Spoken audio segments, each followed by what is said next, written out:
Hello friends, Jayashree stitching में आप सभी का स्वागत है। फ्रेंड्स, आज के इस वीडियो में हम सब्यसाची ब्लाउज का कटिंग एंड स्टिचिंग करने वाले हैं। तो देखिए, ये मेन फैब्रिक है और ये अस्तर वाला फैब्रिक है। तो सबसे पहले हम यहाँ पर अस्तर की कटिंग करेंगे, उसके बाद मेन फैब्रिक की कटिंग करेंगे। तो फ्रेंड्स, ये जो ब्लाउज है ना, इसकी फिटिंग बहुत ही बढ़िया आती है। इस वीडियो को देखने के बाद आप भी एक बार जरूर ट्राई करके देखिएगा और कैसा बना है प्लीज़ कमेंट बॉक्स में कमेंट करके जरूर बताइएगा। तो फ्रेंड्स देखिए, इस ब्लाउज का बैक पार्ट का डिजाइन मैंने पहले ही बनाया हुआ है और इसका वीडियो भी मैंने शेयर किया हुआ है अपने चैनल पर। आपने वो वीडियो नहीं देखा है और देखना चाहते हैं तो वो आपको डिस्क्रिप्शन बॉक्स में मिल जाएगा, वहाँ पर आप देख सकते हैं। तो देखिए फ्रेंड्स, यहाँ पर मैं आपको बताना चाहूँगी, ये जो ब्लाउज है ना, ये मेरा ही ब्लाउज है और ये डिज़ाइन मैंने अपने लिए बनाया हुआ है। जो मकर संक्रांति आ रही है अभी, तो हल्दी कुमकुम में कार्यक्रम में पहनने के लिए मैंने ये अपने लिए बनाया हुआ है। तो कैसे लगा प्लीज़ कमेंट बॉक्स में कमेंट करके बताइएगा। और ये डिज़ाइन आपको अगर अच्छा लगा तो इस वीडियो को एक लाइक ज़रूर कर दीजिएगा। तो फ्रेंड्स देखिए, सबसे पहले हम यहाँ पर पेपर के ऊपर ड्राफ्टिंग करेंगे सब्यसाची ब्लाउज का। देखिए, सब्यसाची ब्लाउज की जब भी आप कटिंग करेंगे तो सबसे पहले पेपर के ऊपर ड्राफ्टिंग करनी है, उसके बाद ही फैब्रिक के ऊपर कटिंग करनी है। ठीक है, तो यहाँ पर हम ब्लाउज की लंबाई का मार्किंग करेंगे। 13 इंच ब्लाउज की तैयार लंबाई है, तो 1 इंच प्लस करके यहाँ पर हम 14 इंच पर मार्किंग करेंगे इस प्रकार से। अब यहाँ पर हम एक सीधी लाइन खींच देंगे। अब देखिए, यहाँ पर एक स्ट्रेट लाइन खींचने के बाद यहाँ पर हम मार्किंग करेंगे शोल्डर का। तो देखिए, यहाँ पर हम सबसे पहले क्या करेंगे, शोल्डर की मार्किंग करने के पहले हमें यहाँ पे आधा इंच ले लेना है मार्जिन हुकाई पट्टी के लिए, क्योंकि देखिए यहाँ पर मैं हुकाई रखूँगी सामने की तरफ। तो इस प्रकार से मैंने ये आधा इंच का मार्जिन ले लिया। तो अगर आप भी हुकाई बनाते हैं फ्रंट पार्ट में तो इस प्रकार से आधा इंच का मार्जिन एक्स्ट्रा जरूर से ले लीजिएगा। तो देखिए, यहाँ पर अब हम शोल्डर का मार्किंग करेंगे। तो मैं यहाँ पर 5 इंच शोल्डर लूँगी इस प्रकार से, और यहाँ पर अब हम एक स्ट्रेट लाइन खींच देंगे। अब इसके बाद यहाँ पर हम आर्मोल का मार्किंग करेंगे। तो यहाँ पर मैं आर्मोल लूँगी 5.5 इंच, तो 5.5 इंच पर मार्किंग करेंगे इस प्रकार से, और यहाँ पर एक सीधी लाइन खींच देंगे। अब यहाँ पर हम अपने चेस्ट का 4 पार्ट लेंगे। ठीक है, तो सबसे पहले क्या करेंगे, इस प्रकार से देखिए, आर्मोल के बाहर की तरफ आधा इंच में 1 पॉइंट कम लेंगे इस प्रकार से, और ऊपर की तरफ मिला देंगे तिरछा। अब यहाँ पर देखिए, चेस्ट का 4 पार्ट लेंगे। 30 इंच चेस्ट साइज़ है यहाँ पर, तो हम यहाँ पे लेंगे 7.5 इंच उसका 4 पार्ट, और 1.5 इंच एक्स्ट्रा लेंगे मार्जिन का। अब यहाँ पर हम आर्मोल का शेप देंगे इस प्रकार से। अब देखिए, ये जो मैंने आर्मोल का शेप दिया, इसके अंदर की तरफ देखिए आधा इंच पर मार्किंग करेंगे और यहाँ से हम फ्रंट आर्मोल का शेप देंगे। देखिए, यहाँ पर हमें बैक आर्मोल की ज़रूरत नहीं है, लेकिन फिर भी मैंने यहाँ पे शेप दिया है। तो इस प्रकार से आप चाहे तो सिर्फ फ्रंट आर्मोल का भी शेप दे सकते हैं। ठीक है, अब देखिए, यहाँ पर हम गले की चौड़ाई लेंगे 2.25 इंच, और गले की लंबाई रखेंगे हम सामने की तरफ 6.5 इंच। तो इस प्रकार से हम यहाँ पर 6.5 इंच पर मार्किंग करेंगे। तो देखिए, मैंने यहाँ पे इस तरह से 6.5 इंच पर मार्किंग किया। अब मार्जिन छोड़ के हमें यहाँ पे 2.5 इंच पर मार्किंग करना है नीचे की तरफ चौड़ाई के लिए, और यहाँ पर देखिए इस प्रकार से हम एक बॉक्स रेडी कर लेंगे। अब देखिए, यहाँ पर हमें क्या करना है, इसके नीचे की तरफ आधा इंच ले लेना है इस प्रकार से। देखिए, सब्यसाची ब्लाउज में पान गले का शेप बहुत ही अच्छा लगता है। आप चाहे तो किसी भी शेप का गला बना सकते हैं, लेकिन मैं यहाँ पे पान गले का शेप बनाऊंगी। देखिए, सब्यसाची ब्लाउज जो होते हैं ना, वो अलग अलग टाइप के बनते हैं। तो इसके पहले मैंने एक सिंपल तरीका बताया था सब्यसाची ब्लाउज कटिंग करने का, और ये दूसरा तरीका है। और इस तरीके से सब्यसाची ब्लाउज अगर बनाते हैं तो इसका फिटिंग भी बहुत अच्छा आता है। तो देखिए, यहाँ पर हमने इस प्रकार से पान गले का शेप दे दिया है। आप चाहे तो किसी भी शेप का गला बना सकते हैं। अब यहाँ पर हम मार्किंग करेंगे बस्ट का। तो बस्ट की लंबाई है 9 इंच, और उसमें आधा इंच प्लस करेंगे मार्जिन के लिए, और इस प्रकार से 9.5 इंच पर मार्किंग करेंगे और एक स्ट्रेट लाइन खींच देंगे। अब देखिए, यहाँ पर हमें 3.25 इंच पर मार्किंग करना है इस प्रकार से। अब यहाँ पर देखिए क्या करना है, इसके नीचे की तरफ हमें 1.5 इंच पर मार्किंग करना है। ये देखिए, इस प्रकार से ठीक नीचे की तरफ हमें 1.5 इंच पर मार्किंग कर लेना है। अब यहाँ पर हम एक स्ट्रेट लाइन खींच देंगे। अब इसके बाद देखिए, यहाँ पर हमें कमर का मार्किंग कर लेना है। ठीक है, तो देखिए, यहाँ पर हम क्या करेंगे, सीधा सीधा पीछे का पल्ला लेंगे, और देखिए जितना यहाँ पर है उतना हम यहाँ पे मार्किंग कर लेंगे। तो इस प्रकार से हम यहाँ पे निशान लगा लेते हैं, और यहाँ पर देखिए इस प्रकार से एक स्ट्रेट लाइन खींच देंगे। तो देखिए, ये हो गया हमारा मार्जिंग वाला हिस्सा। तो यहाँ पर हम एक लाइन और खींच देंगे। तो इस प्रकार से देखिए, हमने मार्किंग कर लिया। अब यहाँ पर हम इसको कट कर लेते हैं। तो देखिए, मैं यहाँ पर सबसे पहले कट कर लेती हूँ, उसके बाद बाकी का मार्किंग करेंगे। अब देखिए, यहाँ पर हमें क्या करना है, जो हमारा चेस्ट का हमने मार्किंग किया था वहाँ से अंदर की तरफ 1.5 इंच पर मार्किंग करना है, और यहाँ पर देखिए इस तरह से इसको मिला देना है। तो देखिए, तिरछा हमने मिला दिया और इसको भी इस तरह से मिलाना है। अब देखिए यहाँ पर हमें क्या करना है, इसकी गोलाई दे देनी है। जो हमने नीचे की तरफ लाइन खींची थी 1.5 इंच की दूरी पर, यहाँ से इस तरह से गोलाई देनी है। अब देखिए यहाँ पर से भी हमें इस तरह से इसको मिलाना है। इस प्रकार से देखिए गोलाई में हमें इसको मिलाना है, अच्छे से यहाँ पे गोल शेप बनाना है इस प्रकार से। अब देखिए यहाँ पर हमने इसका ये गोलाई दे दिया है। अब इसके बाद देखिए यहाँ से ये कोन बन रहा है, तो इसको हमें यहाँ पे थोड़ा सा हल्का राउंड शेप देना है यहाँ से इस प्रकार से।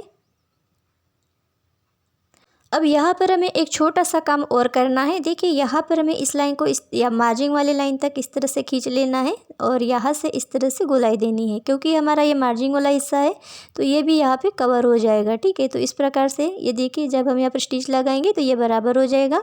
तो इस तरह से हमने इसको मिला दिया। अब यहाँ पर हम इसकी कटिंग कर लेते हैं। तो फ्रेंड्स, आप अगर मेरे चैनल पर पहली बार आए हैं और अभी तक चैनल को सब्सक्राइब नहीं किया है तो प्लीज़ चैनल को सब्सक्राइब करके बेल आइकन को प्रेस कर लीजिएगा, और वीडियो अच्छी लगी तो एक लाइक ज़रूर कर दीजिएगा। तो देखिए यहाँ पर मैंने इन पार्ट्स की कटिंग कर ली। अब यहाँ पर हमने एक मार्किंग किया और यहाँ पर एक कट लगाएंगे। तो ये हमारा बस्ट वाला मार्किंग है। अब चलिए इन सभी पार्ट्स को हम अस्तर के ऊपर बिछाएंगे और अस्तर की कटिंग कर लेंगे। तो देखिए अस्तर को मैंने डबल फोल्ड करके रखा हुआ है और यहाँ पर देखिए मैंने साइड वाला पार्ट लिया है, यानी कि ये बेल्ट वाला पार्ट है। तो इसको हम इस तरह से एज इट इज़ छाप देंगे इस प्रकार से। अब देखिए ये जो गोलाई वाला यहाँ पे हिस्सा है, यहाँ पर हमें आधा इंच का मार्जिन देना है सिलाई का। तो इस प्रकार से आधा इंच का मार्जिन हमने एक्स्ट्रा दिया, और पहले से यहाँ पर हमने आधा इंच लिया था हुकाई पट्टी के लिए, तो इसको हमें यहाँ एक्स्ट्रा लेने की ज़रूरत नहीं। ठीक है, तो अब देखिए ये वाला पार्ट मैंने लिया, तो इसको देखिए हमें इस तरह से एज इट इज़ छाप देना है यहाँ पर सबसे पहले। तो मैं यहाँ पर इसको सबसे पहले छाप देती हूँ। और देखिए ये जो वाला हिस्सा ये हमने यहाँ पे 3.25 इंच लिया था और आधा इंच लिया था यहाँ पर हुकाई पट्टी के लिए, ये वाला ये हिस्सा है। ठीक है, तो इसको आपको ध्यान में रखना है। और यहाँ पर देखिए इसको अब हम एज इट इज़ इस तरह से छाप देते हैं। तो यहाँ पर मैंने इसको छाप दिया। अब देखिए यहाँ पर हमको इसको इस तरह से सीधा मिला देना है। अब यहाँ पर क्या करना है, देखिए ये जो हमने 3.25 इंच लिया था और आधा इंच यहाँ पे एक्स्ट्रा लिया था सिलाई मार्जिन हुकाई पट्टी का, तो यहाँ पर देखिए क्या करेंगे, सीधा सीधा आप यहाँ पर इस तरह से इसको नाप लेंगे। तो ये बराबर 3.25 इंच आ रहा है। तो इस तरह से यहाँ पर 3.25 इंच पर मैंने मार्किंग किया। अब ऊपर से देखिए नीचे की तरफ इस तरह से 1 इंच पर मार्किंग करेंगे और इसको इस तरह से मिला देंगे। अब यहाँ पर हमें सिलाई मार्जिन देना है आधा इंच का। तो यहाँ पर देखिए सभी तरफ से हमें आधा आधा इंच का मार्जिन देना है इस प्रकार से, क्योंकि ये सभी तरफ से ये इसको हमें अटैच करना है। ठीक है, तो इस प्रकार से इसमें आधा इंच का सिलाई मार्जिन ले लेना है। अब इसके बाद देखिए ये वाला पार्ट लेंगे और इसको भी हम एज इट इज़ छाप देंगे यहाँ पर इस प्रकार से।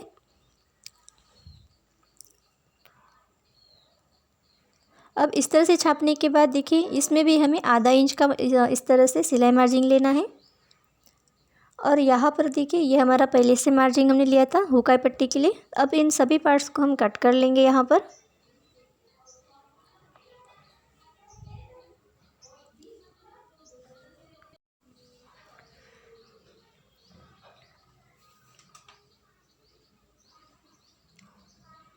तो देखिए इन पार्ट्स को हमने यहाँ पे कट कर लिया है। इसके बाद इन सभी पार्ट्स को हम मेन फैब्रिक के ऊपर बिछाकर मेन फैब्रिक की कटिंग कर लेंगे। तो देखिए मेन फैब्रिक की मैंने कटिंग कर ली है और देखिए इसमें हमें इस तरह से ये पफ भी अटैच करना है। तो चलिए सिलाई स्टार्ट करते हैं इसकी।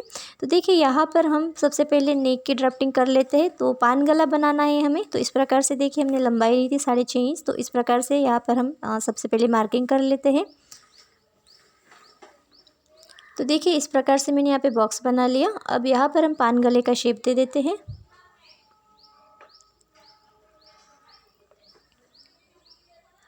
अब इसको हम दूसरे वाले अस्तर वाले पार्ट पर छाप देंगे। तो इस तरह से मैंने यहाँ पे डार्क कर लिया। अब देखिए इसको इस तरह से बिछाएंगे और यहाँ पे टैप करके छाप देंगे। तो दूसरी तरफ भी मैंने इसको छाप दिया। अब इनको देखिए हम इस तरह से मेन फैब्रिक को खोलेंगे और इसको देखिए इस प्रकार से मेन फैब्रिक की सीधी साइड के ऊपर रखेंगे और यहाँ पर पिन से हम अटैच कर लेंगे यहाँ पर, और यहाँ से हम नेक के ऊपर एक सिलाई लगाएंगे। तो देखिए फ्रेंड्स यहाँ पर मैं थोड़ा सा आपको फास्ट बता रही हूँ क्योंकि वीडियो थोड़ा सा बड़ी हो सकती है, तो इसलिए मैं थोड़ा सा यहाँ पे फास्ट बताऊँगी आपको। तो इस प्रकार से देखिए मैंने दोनों नेक के ऊपर सिलाई लगा दी है और यहाँ से हमने थोड़ा सा एक्स्ट्रा फैब्रिक छोड़ती हुई बाकी का जो एक्स्ट्रा फैब्रिक है उसको कट कर लिया। और यहाँ से देखिए इस तरह से अब छोटे छोटे कट्स लगाएंगे नेक के ऊपर। अब इसको देखिए अस्तर वाले पार्ट को पलटेंगे और अस्तर वाले पार्ट के ऊपर से हम एक सिलाई और लगा देंगे दबाव के लिए।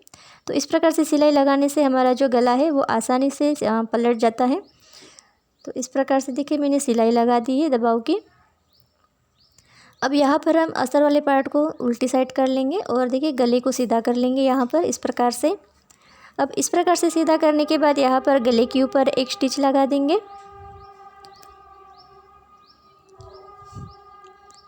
तो यहाँ पर देखिए ये सिलाई लगाते वक्त आपको बहुत ही अच्छे से फिनिशिंग के साथ लगाना है इस सिलाई को। तो देखिए यहाँ पर मैं दोनों पार्ट्स में सिलाई लगा दूँगी। तो देखिए दोनों तरफ मैंने यहाँ पे सिलाई लगा दी है। अब क्या करना है, देखिए पीछे का पल्ला लेंगे यहाँ पर और देखिए इसको इसके ऊपर रखेंगे और यहाँ पर हमें शोल्डर से अटैच करना है। तो देखिए यहाँ से मैं थोड़ी सी सिलाई निकालूंगी क्योंकि हमारा जो शोल्डर से बहुत आसानी से और अच्छी फिनिशिंग के साथ लग जाए। तो अब हमें क्या करना है, इस तरह से मैंने देखिए सीधी साइड के ऊपर सीधी साइड रखी है और इस प्रकार से मैंने इसको खोल दिया और देखिए अस्तर वाले पार्ट को इस तरह से लाएंगे इस तरफ और अब यहाँ पर हम शोल्डर में सिलाई लगा देंगे। तो आधा इंच की दूरी से एक सिलाई लगा देनी है। आप चाहे तो डबल सिलाई भी लगा सकते हैं, मैंने यहाँ पे डबल सिलाई लगा दी है। अब देखिए इस तरह से शोल्डर अटैच करने के बाद आप देख सकते हैं यहाँ पर कितनी अच्छी फिनिशिंग आई है और मार्जिंग वाला जो हिस्सा है वो बिल्कुल अंदर की तरफ चला गया, अंडरग्राउंड हो गया। तो इस प्रकार से देखिए आप शोल्डर को अटैच कर सकते हैं। तो देखिए यहाँ पर मैंने दूसरे साइड का भी पार्ट अटैच कर लिया, शोल्डर अटैच कर लिए दोनों तरफ के। अब देखिए क्या करेंगे, इस वाले पार्ट को इस तरह से सीधा करेंगे और देखिए यहाँ पे जो एक्स्ट्रा फैब्रिक दिख रहा है इसको यहाँ से कट कर लेंगे और दोनों पार्ट्स को यहाँ पर इस तरह से बराबर कर लेंगे और देखिए बस्ट का जो हमने निशान लगाया था वहाँ पर कट लगाएंगे। अब देखिए नीचे वाला यहाँ पर पार्ट लेंगे और यहाँ पर भी हम इसको ऊपर से यहाँ से बराबर कर लेंगे, ये देखिए इस प्रकार से। और इसमें भी मैंने एक कट लगाया हुआ है। अब यहाँ पर हम इसको सीधा कर लेंगे, ये देखिए इस प्रकार से। अब इस वाले पार्ट को इस तरह से रखेंगे और देखिए दोनों कट्स आपके बराबर आमने सामने होना चाहिए और यहाँ पर देखिए बराबर मिला के रखेंगे और इस तरह से आधा इंच की दूरी से एक सिलाई लगा देंगे। तो देखिए यहाँ मैंने सिलाई लगा दी है। अब इसके बाद देखिए ये जो हमने मेन फैब्रिक है इसको अटैच कर लिया और इसके बाद देखिए अस्तर वाला पार्ट लेंगे और इसको भी हम इसी प्रकार से अटैच कर लेंगे। तो देखिए मैं यहाँ पे मेन फैब्रिक और अस्तर को अलग अलग अटैच कर रही हूँ क्योंकि यहाँ पर हमें पप अटैच करना है। तो इस प्रकार से देखिए अलग अलग से अटैच करना है दोनों पार्ट्स को।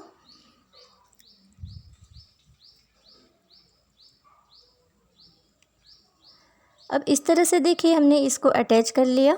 अब इसको हम यहाँ पर सीधा कर लेंगे और यहाँ पर देखिए इस तरह से आपको अच्छे से प्रेस लगा लेना है। मैंने यहाँ दोनों पार्ट्स में देखिए सिलाई लगा के यहाँ पे प्रेस लगा दी है। अब यहाँ पर हम पप अटैच करेंगे। अब देखिए पप को हमें अस्तर वाले पार्ट पर अटैच करना है और देखिए बस्ट का जो हमने यहाँ पे मार्किंग किया था, कट लगाया था, वहीं पर हमें इसको इस तरह से रखना है। देखिए बीचों बीच मैंने मार्किंग किया पप के ऊपर और इसको इस तरह से मिला के रखेंगे, बिल्कुल बीचों बीच रखना है। अब यहाँ पर हम एक स्टिच लगा देंगे पप के ऊपर। तो इस प्रकार से देखिए बराबर ध्यान से यहाँ पे एक स्टिच लगा देना है। इसी प्रकार से हमें दूसरे साइड भी लगा लेना है। तो यहाँ पर ये हमारा हो गया। अब इसी प्रकार से हम दूसरे साइड भी लगा लेंगे, ठीक है। तो यहाँ पर सबसे पहले मैं आपको इसको पैक करके दिखाती हूँ। देखिए इस प्रकार से बराबर इसको कवर कर लेंगे और यहाँ पर देखिए बराबर यहाँ पे एक एक पिन लगा लेंगे। तो देखिए जॉइंट के ऊपर जॉइंट आना चाहिए इस प्रकार से और इस तरह से मैंने 2-3 पिन लगा दी है यहाँ पर। अब इसको हम मेन फैब्रिक और अस्तर को अटैच करते हुए एक सिलाई लगा देंगे इस प्रकार से।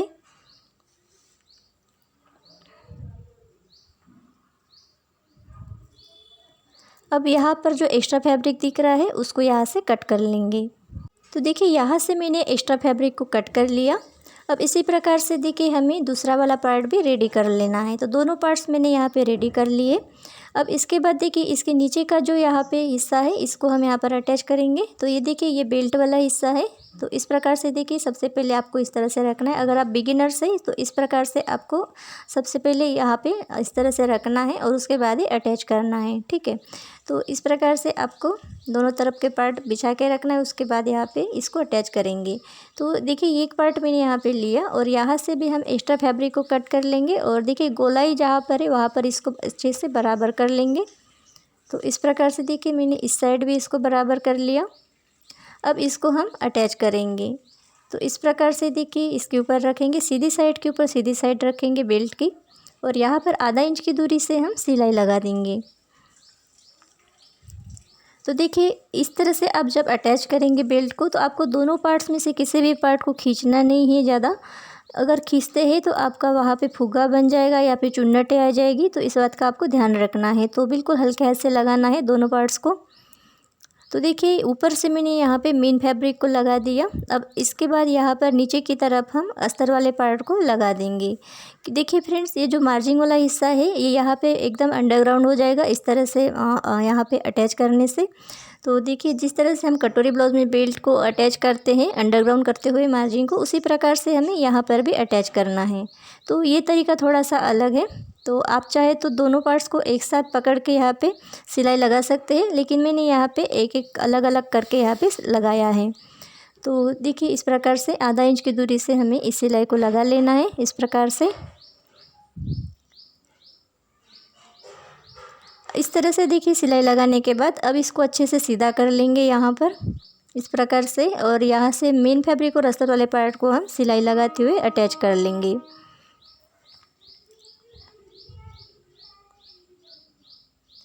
तो देखिए यहाँ पर मैंने मेन फैब्रिक और अस्तर को अटैच कर लिया। अब यहाँ पर जो भी एक्स्ट्रा फैब्रिक होगा उसको हम कट कर लेंगे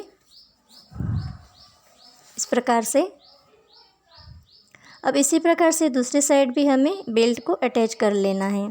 तो इसी प्रकार से हम दूसरा वाला पल्ला भी रेडी कर लेंगे। तो देखिए यहाँ पर मैंने दोनों पल्लों को रेडी कर लिया। अब देखिए यहाँ पर हमें क्या करना है, सामने का पल्ला पीछे पल्ले के साथ अच्छे से मिला के रखेंगे और दोनों पल्लों को बराबर कर लेंगे। तो यहाँ से ऊपर से अगर छोटा बड़ा है तो उसको यहाँ से कट कर लेंगे और नीचे की तरफ देखेंगे कि ये कितना बड़ा है। तो यहाँ से हम आधा इंच का मार्जिन रखेंगे सिलाई का, और जो भी एक्स्ट्रा है यहाँ से हम कट कर लेंगे। तो आप देख सकते हैं नीचे की तरफ 1 इंच तक एक्स्ट्रा है, तो इसको हम यहाँ पर कट कर लेंगे।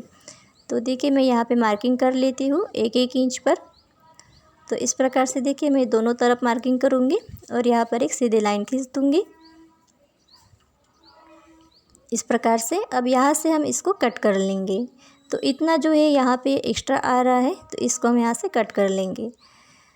अब देखिए यहाँ पर हमें कमर पट्टी अटैच कर लेनी है, तो मैं यहाँ पे कमर पट्टी अटैच कर लूँगी। देखिए दोनों पार्ट्स में मैंने कमर पट्टी अटैच कर ली। अब यहाँ पर हम हुकाई पट्टी लगा लेंगे। तो इस प्रकार से देखिए मैंने हुक पट्टी के लिए 2 इंच चौड़ी पट्टी ली है और इसको देखिए सीधी साइड से मैं यहाँ पे अटैच करूँगी और इसको उल्टी साइड पलट दूँगी।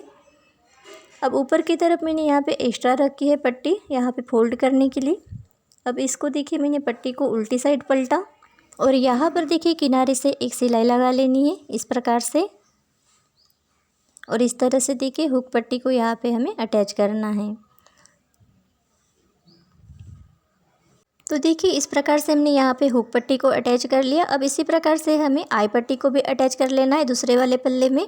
तो देखिए यहाँ पर मैंने आई पट्टी के लिए 2.5 इंच चौड़ी पट्टी ली है डबल में। तो इस प्रकार से मैंने इसको उल्टी साइड रखा और इस तरह से आधा इंच की दूरी से सिलाई लगा दी है। अब आई पट्टी को हम सीधी साइड पलटेंगे इस प्रकार से, और ऊपर से हम आधा इंच एक्स्ट्रा रखते हुए बाकी की एक्स्ट्रा पट्टी को कट कर लेंगे। और देखिए अब पट्टी को हम इस तरह से मार्जिंग वाले हिस्से को कवर करते हुए रखेंगे सीधी साइड, और यहाँ पर हम ऊपर से सिलाई लगा देंगे।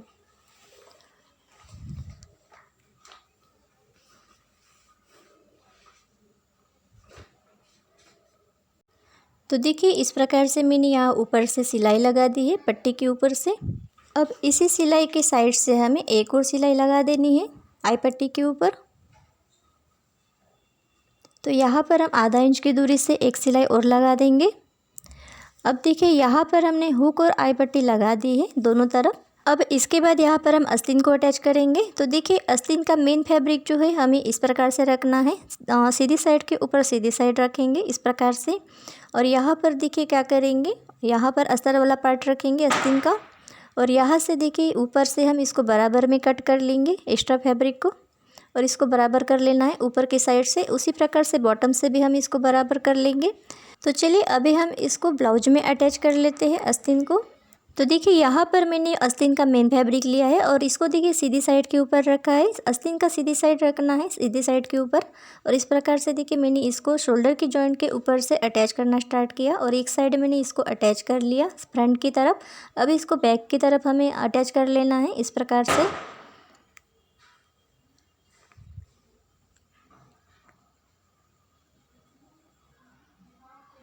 तो देखिए आस्तीन का मेन फैब्रिक यहाँ पे अटैच करने के बाद यहाँ पर अस्तर वाला पार्ट यहाँ पर अटैच कर लेंगे दूसरे साइड से। तो देखिए अस्तर वाला पार्ट लिया मैंने यहाँ पर और इसको देखिए उल्टी साइड रखेंगे इस प्रकार से। तो देखिए इसको मैंने इस प्रकार से यहाँ पे अटैच करना स्टार्ट किया है। आप चाहे तो शोल्डर के ऊपर से भी इसको अटैच करना स्टार्ट कर सकते हैं। शोल्डर के ऊपर से अटैच करेंगे आस्तीन को, दोनों तरफ आस्तीन बराबर लग जाती है। तो इस प्रकार से देखिए मैंने यहाँ पर इसको अस्तर वाले पार्ट को भी अटैच कर लिया। अब देखिए इसको सीधा कर लेंगे इस तरह से। देखिए सीधा करने के बाद ये जो बॉटम वाला हिस्सा है इसको भी हमें इस तरह से फोल्ड कर लेना है, मेन फैब्रिक और अस्तर वाले पार्ट को भी। तो देखिए इस प्रकार से बॉटम को आपको अच्छे से फोल्ड करना है और फोल्ड करने के बाद यहाँ पर आपको किनारे से सिलाई लगा लेनी है। तो देखिए यहाँ पर मैंने बॉटम के ऊपर सिलाई लगा दी है इस प्रकार से। इसी प्रकार से हमें दूसरे तरफ भी आस्तीन को अटैच करके सिलाई लगा लेनी है। तो देखिए मैंने दोनों आस्तीन अटैच कर लिया और इसका मैंने ब्लाउज का फिटिंग भी कर लिया। तो फ्रेंड्स आपको अगर ब्लाउज की फिटिंग करना नहीं आता है तो उसका भी वीडियो मैंने अपने चैनल पर शेयर किया हुआ है और उसमें मैंने बहुत ही अच्छे से और डिटेल में बताया हुआ है ब्लाउज फिटिंग करने का तरीका। तो फ्रेंड्स आप अगर बिगिनर्स है और आपको ब्लाउज की फिटिंग करना नहीं आता है परफेक्ट तरीके से तो आप वो वीडियो देख सकते हैं और सीख सकते हैं। तो फ्रेंड्स आपको ये वीडियो कैसे लगा प्लीज़ कमेंट बॉक्स में कमेंट करके ज़रूर बताइएगा। और वीडियो अच्छी लगी है तो एक लाइक ज़रूर कर दीजिएगा। तो आज की वीडियो में बस इतना ही, मिलते हैं अगली वीडियो में। Thank you.